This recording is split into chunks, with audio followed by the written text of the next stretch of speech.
Hi everyone, I'm Amit Moshe from Son of Oak Game Studio. Welcome back to our devlog for Legend in the Mist role-playing game, the rustic fantasy role-playing game. We've taken a little bit of a longer break this time, mainly because yours truly, I was a little bit under the weather. I'm back. I also had a little bit of a vacation, which is a rarity, so I'm back from that as well. But meanwhile, our team has created a lot of new things that I'm going to be sharing with you today. And overall, we're progressing very well towards the goal of completing this game. And also today, I will share with you how we're starting to craft the final look of the books. So things are moving along nicely. I have a lot to share with you today. The team has been very busy and added a lot of new things for us to see, and I think we can just dive straight in.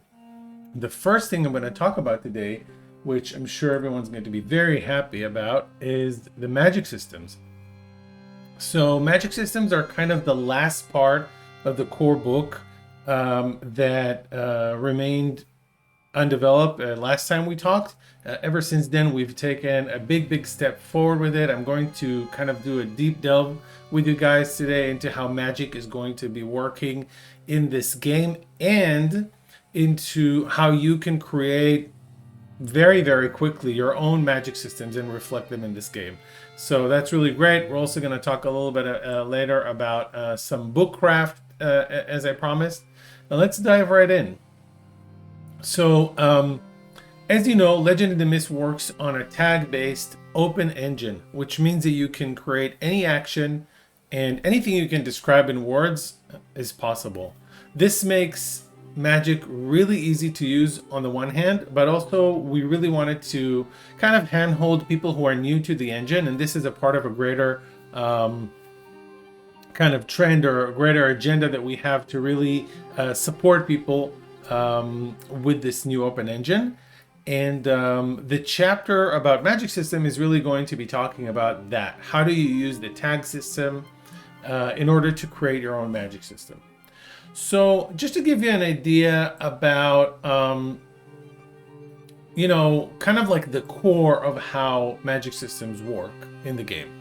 So as you know, heroes or player characters in the game have themes and tags. This is really what the character is made out of. Each theme has power tags and weakness tags, and you also have a backpack, which I'll talk about later. A backpack theme that has additional tags that you can collect, also called story tags, that you can collect during the game. We talked about it in some of the previous devlogs.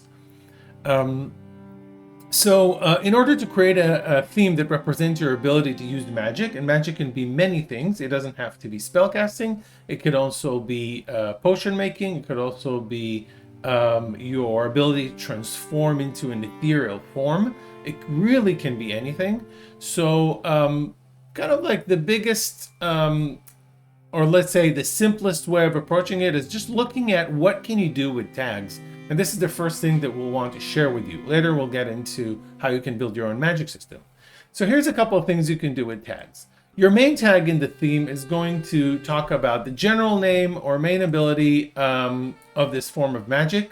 So it could be thaumaturgy, herbalism, channeler of the gods, weaving the loom, or just being a vampire. It could also be, if you want a more focused theme, a specialized school, path, or art within the form of magic of this theme. So maybe you're a firebender, okay? And if you're playing in a world like Avatar: The Last Airbender, then maybe that's all you can do. You only do firebending, even though bending in general is a more wider magic system, so to speak. Or you know curses and hexes. Oh, you know something called Vuxian battle drumming, and so on. Then with your power tags, you add specific specializations or specific abilities, like specific spells. And we're going to see how this works in action at the bottom of this list. So if you chose something very broad in the theme tag, you are able to focus it a little bit more. So if you're a thaumaturge or a wizard, you can say, I'm good at protective wards. I'm good at, if you're a potion maker, you can say I'm good at witching poisons. Or if you're a shapeshifter, you could say I'm especially good with animal forms. But really what tags do in the core of it is that they describe your spells or your abilities. Things like Fireball, Telekinesis, White Lotus Poison Cleansing, like a very specific thing that you can do. And the more specific tags you have, the better you will be at those things. And the more things you can do. What happens really when you try to create an effect that you don't have a specific tag for it, usually what's going to happen is you're going to have to take action to create the spell. So for example, find it in your spell book or come up with it. If you're a kind of a sorcerer style, creative spellcaster, or whip it up, mix it up instantly if you're a potion maker. And then you'll have a tag that you can use directly for what you're trying to do. So let's say that you don't have the Fireball tag. You could do that. You could use your Thaumaturgy and Firebending in order to create a Fireball tag on the fly. So that's the kind of balance that, allows us to say, yes, very broad Thaumaturgy, you're good at Firebending, and you also specifically know and very skilled at the Fireball spell, and of course you can have other spells as well. Special features, tricks, flourishes that you can do, things like casting a spell silently, powerful explosions, quick preparation of certain concoctions, or even consume less mana. We're going to talk a little bit later about resources in your magic system, and you could have tags that help improve not just your spells, but everything that kind of exists around your spells. So certain resources, consumption, exhaustion. We'll see some examples for that later. Obviously, a lot of magic systems have favorable conditions or preferable targets or specialized targets. Magic can be stronger in the moonlight. It could be stronger against third circle demons specifically. You have your magical tools, things that definitely improve your magic or certain portions or sections of your magic, like an earth aspected wands could improve your earth magic. But if you are a kind of a sympathetic spellcaster and you have for example, a witch that can influence others, if you have something of theirs, then your magic becomes stronger.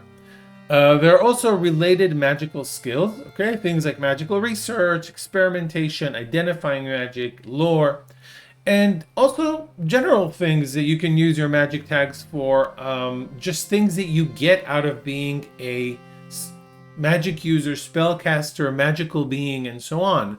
Things like embalming, if you're a necromancer, beer brewing, if you're a potion maker, maybe that's kind of your other thing that you do. Now, weakness tags are used for things that weaken your magic. They usually are not used for things that kind of give you a hard limit for your magic. We're going to look at that in a minute, or clear limitations or absolute limitations rather. Because weakness tags, when you roll and you calculate your power, they reduce your power. So they also reduce the chances of success, but at the same time they reduce kind of like the impact of the action or the magical action. So you want to keep them for specifically things that weaken your magic. So it's unfavorable conditions or targets. Does not work on the Fae. That's pretty absolute. You can use it in this way. But things like requires concentration. So if you're distracted, or whether it's narratively or you actually have the status distracted, you're going to incur an additional -1. It doesn't mean that you can't do it, but it's going to mess with your spellcasting. The same if it requires time. Let's say that, the spell takes time to weave, but someone's rushing you or you're doing it in the heat of battle, you're going to take a -1 to your power. All kinds of downsides or failings. So, for example, flames are hard to control, cannot see past magical wards, loud incantations, okay? It doesn't necessarily limit your spellcasting, but it definitely limits your ability to stay, secretive while spellcasting. And general side effects of being a magic user, maybe you're hated in Stormhelm, maybe there's something called mage sickness that affects you at certain times, and maybe it attracts creatures of twilights and so on. And we're going to use backpack tags in order to track abilities that have to be prepared, memorized, or stored. For example, if you're making your potions ahead of time, you'll be creating a tag and put it in your backpack theme. If you're memorizing a spell, if you're writing, you have to write your spells on spell scrolls, or even if you don't, you just, that's a thing you could do. I can write it on a spell scroll and save it and use it then. And all kinds of ingredients, if ingredients are important in your magic system, we'll talk about that in a minute. And magical boosters, things that, maybe restore your mana, or you have a specific staff or element or tool that you can also pack in your backpack tags. Like everything else, instruments that are in your power tags are things that you always have with you, whereas instruments that are in your backpack tag, they kind of expire after a while and you have to regain them somehow, usually by taking an action. So we can take a look at a couple of examples. For example, I created this theme kit. It's not a theme because a theme usually starts with 3 power tags. This is just like a collection of tags you can pick from, but it revolves around potion craft. You can see that we have healing remedies. This is like a category I'll be good at, or poisons, or transformation potions. Each are categories I can pick. Again, the White Lotus cleansing concoction, some kind of a specific thing that I know how to make. Substitute ingredients is actually an ability that's related to the skill down here of foraging. Maybe I can find something that's similar enough to the ingredient that I have if I don't have a specific ingredient. This could be handled narratively, or this could be handled more mechanically, as we'll see later. Better in a well-equipped laboratory. Obviously, if I have my gear, I can refine better potions in a way. And a supply of vials, another thing that doesn't necessarily directly affect my ability to create potions, but let's say if I want to scale it and supply the potion for everyone in my party, everyone in my companions group, then this tag will be useful. And we already talked about requires time. So just to give you an idea, how would I be creating potions in this system? In order to make a new potion, I'm going to invoke potion craft. It's a new potion. It's none of my specialities. Yeah, I should probably have noted here that it refers to a new potion, something that I've never made before, and it's not one of my specialities either. I'm only going to have 1 power. If I want to make up a new potion in a well-equipped lab, I already have an advantage, and I'm going to have 2 powers, right? I'm going to invoke both of these tags, potion craft and better in a well-equipped laboratory. If I want to make a new poison, and I do have this tag and I'm good at poisons, I can already have 2 power because I have potion craft and poisons. And if I want to concoct the White Lotus cleansing potion, assuming that it's a healing remedy, I will invoke all of these: potion craft, healing remedies, White Lotus cleansing concoction, and I'm much better at these things that I know for sure how to make. So one of the other ways that the MC can rule this is you can't even make a new potion just with potion craft. Well, okay, we'll get back to that. Never scratch that. If I'm trying to concoct the White Lotus cleansing potion under time pressure, then my power will diminish. I'm fumbling, I'm trying to do it fast. Maybe it won't be as strong as it would have been if I had time to focus on what I'm doing. Or maybe it actually takes some time to have some kind of a reaction as a potion, right? There are many reasons I can attach to that. Another example we can look at is, oh, by the way, this is all accompanied by art from our lead artist, Daniel Pinal. Beautiful, beautiful art that you will see in the book. So another example here is the warding mage, like a protective abjuration style mage. Same story. I have the warding mage tag, that's my main tag. I can be specialized in warding against accident or blade ward, like combat warding or counter spells or banish. This could also be specific things that I know. It depends on really how your magic system is organized. These could be specific spells. I also have, actually in this example, I can see that I wanted it to be specific spells. I can also have a reflexive cast because I'm a kind of a shielding mage. I really want that, and it's going to make me much better in combat than I am, for example, casting a ward ahead of time if I want to do that.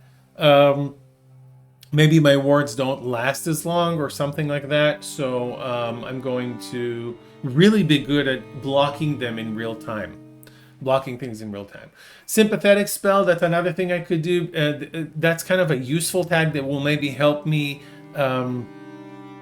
cast a spell that's, maybe protects my friend from an emotional connection. Mage's Staff, if I decided in this magic system, a Mage Staff really helps all of the warding actions.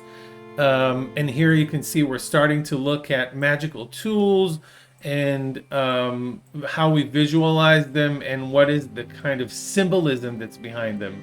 Not just, the shape of a cauldron, the shape of a ring, the shape of a staff. Does that have some kind of meaning? And this will be more in our, in our setting of Hearts of Ravensdale. So if I decide that a Mage Staff is something that boosts magical warding, then that could be a power tag. And I could be very good at identifying the nature of a danger because that's a part of my job as a warding mage. So some of the weakness tags I put here, maybe I'm not so good at blocking enchanted weapons. I'm good with magic, but I'm not good at enchanted weapons. Like that combo isn't really working for my warding spells, or it's just not as effective against it. And maybe, I have some kind of a social problem, like a warding mage is so coveted and the knowledge is so coveted that everyone is kind of hounding me to work for them. Kings and, royals and merchants who are transporting goods and so on. So taking a look at the warding mage actions, if I ward against an unknown danger, again, maybe I can only use the warding mage spell, maybe not even, depends on what the MC and you decide and what the magic system is organized, how it's organized. Prepare a ward against accidents. I can combine these two tags. Prepare a protective spell for battle, the same thing. But if I instantly shield myself from a blade, I also get warding mage, blade ward, and reflexive cast. I'm better at these things. Reflexive counter spell, same story, just with the counter spell. And any warding that I do with my mage staff becomes more powerful. This is quite a broad tag, so your MC might want to limit exactly when the mage's staff kicks in. And instantly shield oneself from an enchanted blade works, but a little less powerful, as we said, because there's a weakness tag. So this is kind of like the ABC. You can already see that it's so flexible and you can create so many different magic systems. However, we really took it to the next level here, and there was some great work on the team side to allow you to be able to create your own limitations and conditions in magic systems. So the basic ingredients of a magic system, the basic mechanical ingredients of a magic system are, first of all, narrative principles. For example, magic can only be cast at night. It's totally easy to add a narrative principle. It defines when magic can and can't be used, but it doesn't have very heavy mechanics. This is really useful to avoid a lot of bookkeeping in your magic system that you're building. The reason for this is that if everything is mechanical, it starts getting really, really sluggish. As you know, the whole point of this game is to be really light, really easy to use, using words, kind of counting very, very basic, 1 to 5 kind of counts and things like that. So we do recommend that whatever can be a narrative principle probably should be. Mechanics should be used to make things more interesting. The new kind of thing that we're adding that we're excited about is inherent threats and consequences. If you remember threats and consequences, I'm going to just quickly teleport to another area. And this is this is our Awakened Sentry from the Tinderbox demo.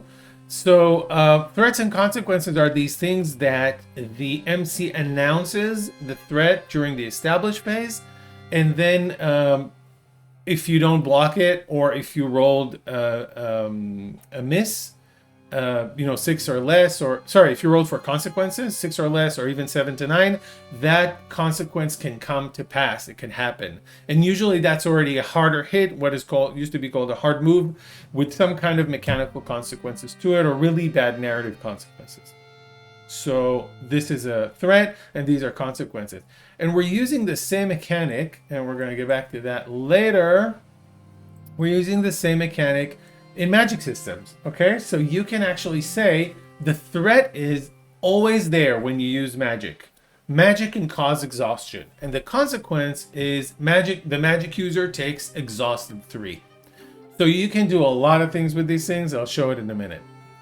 You can add unique tags and statuses, okay? For example, tracking mana, or tracking the ambient chaos that you create with your spells, and that's building up, or that's being drained, and so on. And all kinds of specials that use the rules in very specific ways. For example, all spells must burn a tag in order to be used. So these are the basic ingredients, but we're going to offer you already kind of like compound ingredients, little sets of rules, very, very compact, that you can just throw in when you're concocting your own magic system. So these rules are: magic is dangerous, magic consumes. It's like little laws of magic that you can use in different ways, and I'll go into them in a minute. Magic consumes a resource, magic requires a transformation, magic is synergetic, we'll talk about that, magic depends on the environment, and so on. So just to give you an example, magic is dangerous means that there's a threat and magic has consequences that are harmful for you. So this is good for magic systems where the users can be fatigued, or they have to use blood, or they're weakened, or they get bad luck. So it could be different types of danger, or they draw to them some kind of demonic attention. It could be that they lose their gear, or they have to burn tags. Maybe they lose their relationships. It's really, really very broad. You can gain different maladies or deformities or malicious traits. And you can even mark abandon, which is the thing that makes you replace themes. Like you're losing a part of yourself whenever you're casting magic. So there's a wide range of how grim you want and how dangerous you want your magic to be. And you can do that when you construct your magic system. Magic consumes a resource, uses a kind of a status that tracks a certain resource. Let's call it mana for now. And every user has their own mana pool, a mana status that is being drained. Look at this threat. Magic uses power from the user's personal pool. Consequence, the magic user expends mana, reduce resource by 1. Expends the resource. So it could be mana, it could be ingredients. Let's say that you don't want to start listing every tiny ingredient that your potion maker has or your spellcaster has. Maybe there is just a status of ingredients and it decreases as you're using it. And of course, when it's out, you're out of magic. Magic requires a transformation is a narrative thing. Maybe you're a vampire, but in order to use certain aspects of your magic, you have to reveal yourself as a vampire. Maybe you have an ethereal form. This is more of a narrative things, and we explained that.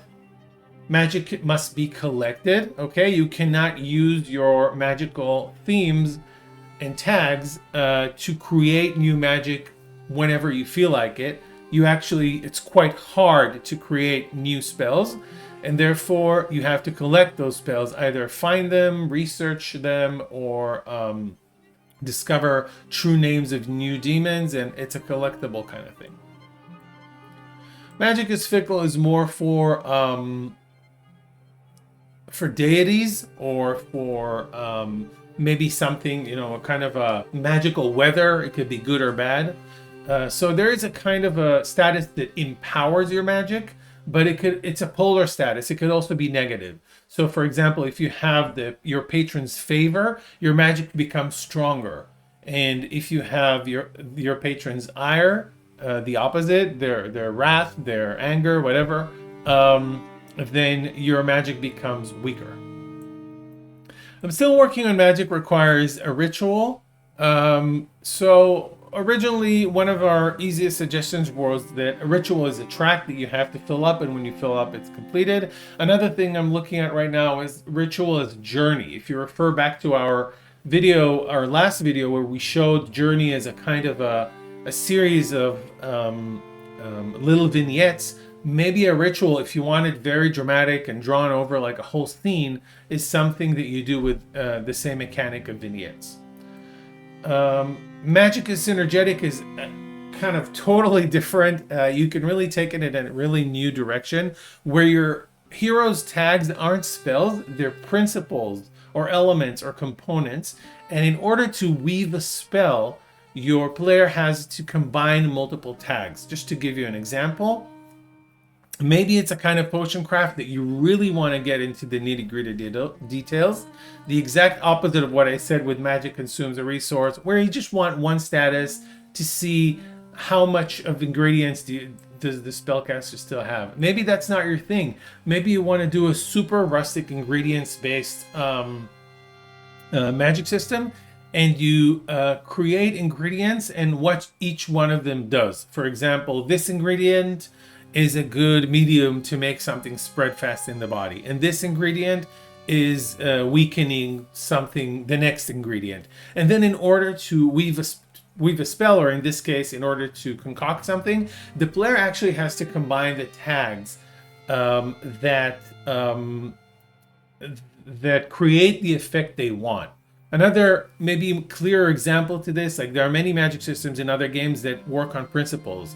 For example, you have the principle and maybe element. So you have the element of fire, but you have the principle of destroying, okay, or decreasing. So you can create a spell of putting out a fire. But if you use the same element of fire, and you have the principle of increasing, you can cast a spell of like increasing fire or creating, and so on.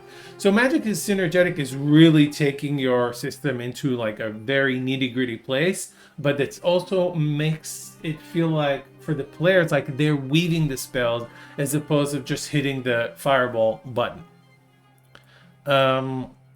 Magic depends on the environment. It means it could be similar to magic consumes a resource, but the environment has a shared pool. So different spellcasters, if they're pulling from the local mana, they're trying to do it as fast as possible. For example, in a battle between mages, because eventually the mana in this place is going to run out. Or it could be the opposite. The more spells you cast, the more you increase the chaos in the area. And when you reach chaos 5, you lose control. And when you reach chaos 6 in the scene, maybe someone dies or just, turns into butterflies or whatever. So there's a lot you can do with these things. Magic is scant but powerful. That's really a kind of a way to say what it is. It's a rule that says you have to burn tags for power whenever you cast a spell.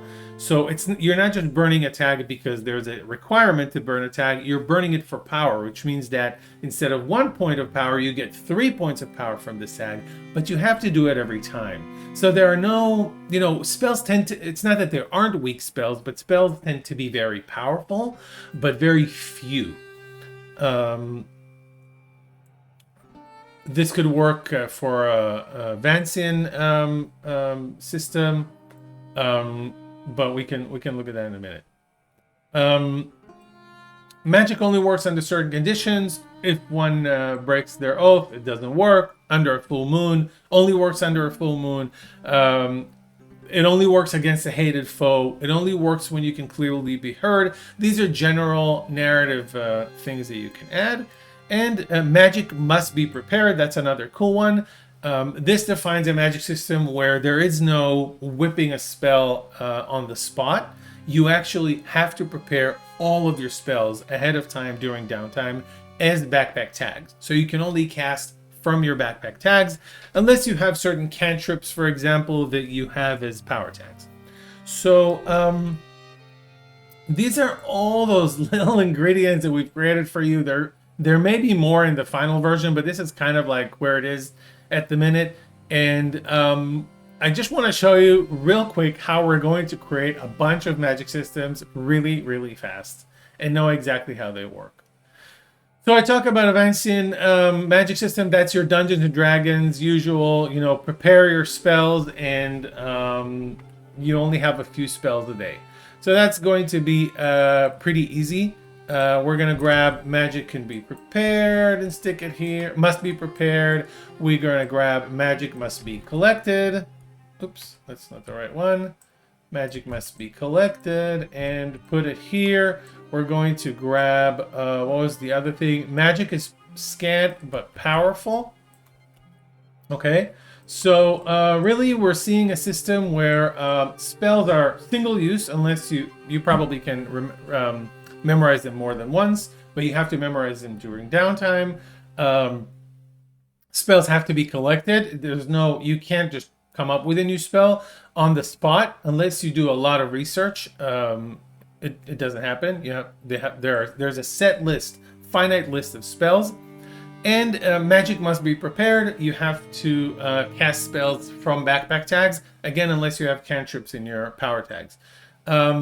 You could do a lot of things with these things. For example, wizards in D&D have, if I recall correctly, kind of a way that allows them to quickly recover spells in short rests. So you could actually have a tag like that, quick memorization, which allows you to memorize it not during downtime. Another totally different angle, totally different magic system or form of magic is lycanthropy, right? The ability to shapeshift into other people, into other different animals, or some kind of a hybrid form. This doesn't mean that one person can do shapeshift into many. It just means that you can use the same system to apply to all the lycanthropes in your universe that you're building, in your rustic fantasy world. So we're going to grab probably magic requires a transformation. We're going to grab works under certain conditions. And we're going to grab maybe magic is dangerous if you kind of are left exhausted afterwards. I don't know. I'm going to put it on the edge. Deity, patron magic. Definitely going to go for magic is fickle. I may grab magic must be prepared if it's a kind of a god that really wants you to memorize their prayers, and prayers have a specific specific effect. Magic only works under certain conditions. Maybe there are certain things that are just, magic is fickle means that your magic is stronger or weaker depending on how much in favor of the deity, or the deity is in favor of you, how much favor you have with the deity. But magic only works under other conditions. Said, if you break a certain oath, you're done. There's not going to be any more magic for you until you repair it. It could be a ritual. Prayer could be a very long thing. But I guess a lot of things can be a ritual. But I'm just going to put it here. And I see I also copied something else. So let's get rid of that. Classic mage. Okay, now I want to do a kind of a mage that is more, not so much Vancian, but is more... now I'm wondering if it's Vancian or Vankian, but I'm going to let that go right now. And magic is... I'm going to put magic as dangerous. I definitely want my mages to kind of maybe be fatigued, or I'm going to put consumes a resource. There is a kind of a mana limitation that a mage has. Maybe I even put in a tag that allows mages to draw mana from the environment, and then it's limited by what's in the environment. Or, like I said before, these are all or, not necessarily and. So it's one of these. I wouldn't maybe go with all of them together. Or there is a kind of an environment, dangerous. The more magic you make, the more chaos you create. I'm trying to think if there's anything I missed here. Not necessarily. Another thing we're going to try and create is word of power magic. Word of power magic. Like, I learned specific words of power and I combine them. It kind of reminds me of Skyrim, runic magic. And here I'm going to say that magic must be collected. You actually can't create word of powers just like that. You have to collect them. But I'm going to use the synergetic magic here, which means that you're collecting word of powers, but each word of power isn't a spell. It's a principle that you combine. So for example, if you have the word of power for warrior and you have the word of power for strengthen, then you can imbue a warrior with strength. But if you have warrior and destroy, then maybe you could try to harm a warrior or even disintegrate them. So this is more of a synergetic, and the more words you have in this language, the more complex spells you can cast. And then potion craft can be the same thing. I would say that magic, if I want to create potion that cannot be mixed during combat, I will choose magic must be prepared. If I want to create magic is scant but powerful, maybe you have to gulp down the whole potion in one go, but it has a very strong effect. This is really cool for potion craft. As I explained before, I can see for people who really want to have a detailed oriented magic system to create potion craft with synergetic magic is synergetic and different like components. I think that would be really cool if you really got into it. And maybe it's also a collected thing, so you have to collect recipes. You don't whip up recipes on the spot, but that's all optional. Like, I don't know, it really depends on how you want to fine-tune your magic system. So this is it. You're going to have so much fun, and I know this for a fact because we have had so much fun with just talking about this this flexible magic system setup. This is all thanks to a stretch goal that we broke on the Kickstarter that we reached. It was really, really cool to be able to add this. We're also going to give you quite a bit of sample magic systems that you can use, obviously to understand how this all works, but also that you can just use right off the bat. And obviously we're going to go for things that are going to be most useful for you guys. So this is really going to be a great chapter. Moving on from here, I'd like to talk a little bit about where we are. We are at a point where we're starting book crafting, which, you know, that's just my way of saying we're starting to put together what the book is going to look like. One of the things we said we're going to explore is trying a wide format of the book. I can totally understand if that makes some people apprehensive, but actually we're looking at this as an opportunity to have a different reading experience and have a book that is less threatening and also is more enjoyable to read. So this is kind of filtering through this new idea and new agenda is filtering through to everything we're doing. One of the things is our decision to start with the comics, and I'm going to show you some of our work on that in a minute. But the idea is to have a very, very kind of like cinematic book on the one hand that draws you in, and on the other hand, something that is almost like a witch's book or a storybook or a herbal or bestiary in the way it's designed. Using relatively large font in some places, we want to reduce the amount of text and just really craft it to be very focused text that puts the tools in your hand. Because at the end of the day, it's a simple game. It has a lot of features. You can do a lot with it, and we're going to give you all the tools to do that. But at its core, you know, going back to this, taking an action in this game is really quite simple. You just count the tags and, you know, you roll the dice and you add your power. So we want this to be reflected also in the way that the book is crafted. So we're working on a lot of styles. These are not final styles. These are just styles that we're working on at the minute. There's a lot of things we're going to change. Like, for example, the saturation of things. It's probably going to look a little bit more like this, which gives you a kind of a more rustic fantasy feeling. Great art by Danielle Pinal again. And, you know, you'll have, this is not a page, it's just like a style of art that we might be using as a kind of a bestiary where you're, especially when it comes to the challenges in the game, like the Awakened Sentry and the Cryptic Hermit. And this is another design we're exploring for different tropes that you can play.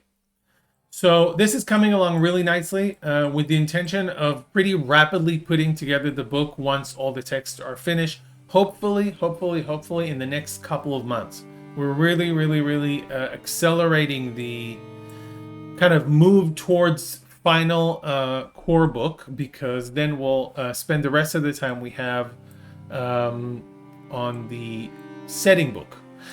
So one of the things that we really are excited about, and that is coming along very nicely, is the comics that will usher you into the game. The idea is to teach you how to play through a comic book. You're opening the book there. It's not just a textbook. It's not just a reference book. I'm going to put a pin on that because we're going to talk about our reference book in a minute. But this is more of a reading experience book that just kind of sucks you in, teaches you the game. And it starts that by a comics that is kind of a choose your own adventure. We talked about it in the first devlog, I think. And I want to show you our work on it. This is actually a development document. It's very messy. It shows how the book kind of begins from this descent into the world. Gives you a little bit of kind of like in movies, a little bit of exposition, and then the title, and then you go into, this is all put together for art. Some of this is ours and some of it isn't, but then you kind of move into an interactive comic that just teaches you the game. There's a little bit of setup here. There's a hero. It's not even this is not the character who's going to be the hero.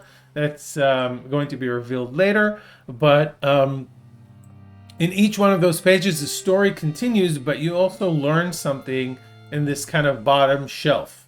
And this goes on into a much more messier section where we're designing how you're going to kind of be told a scene and then choose some one of 3 actions, and how you're going to roll and resolve those actions.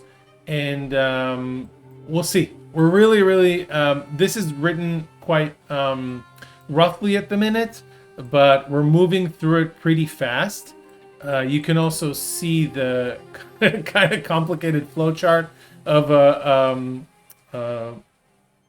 choose your own adventure style thing with some different options.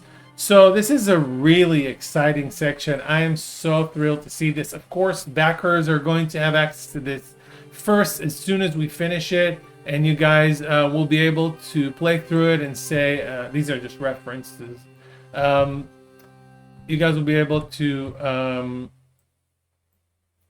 play it and say what it does and if it works for you, and obviously help us fine-tune it.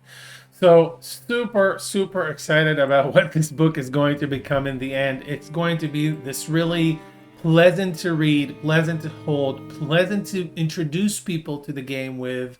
You can just send them the comic book by PDF, or you can just sit them down with the book for half an hour to, and just like let them dive into that world, or you can lend them the book and so on. And at the same time, it's going to be packed with super interesting things. You're going to have all of these, obviously, theme kits and theme tags. Theme books and theme kits. You're going to have a bunch of challenges. You're going to have tropes. You're going to have magic systems. And it's just going to be great. So I'm really looking forward to sharing this with you. The last thing I want to talk about is another product that we kickstarted, and another, if I recall correctly, stretch goal that we reached, which is the Action Grimoire. And the Action Grimoire is similar to something we released for Otherscape, which is the Action Database. Very similar. And there's a couple of things I want to say about this. So the Action Grimoire is a kind of a reference for actions. If you recall, putting together an action is super simple, but we do know that there is a kind of like a spectrum on how much people want things to be written explicitly, the structure, and so on. One of the in a game. So some people really like it open-ended and do whatever you want, mix it up, and don't stick to the rules too much. And other people want really, really clear structures. And instead of just catering for one of these groups or one end of the spectrum, we decided to create the Action Grimoire, which is going to be supporting to all the people that actually prefer to have really, really clear guidelines.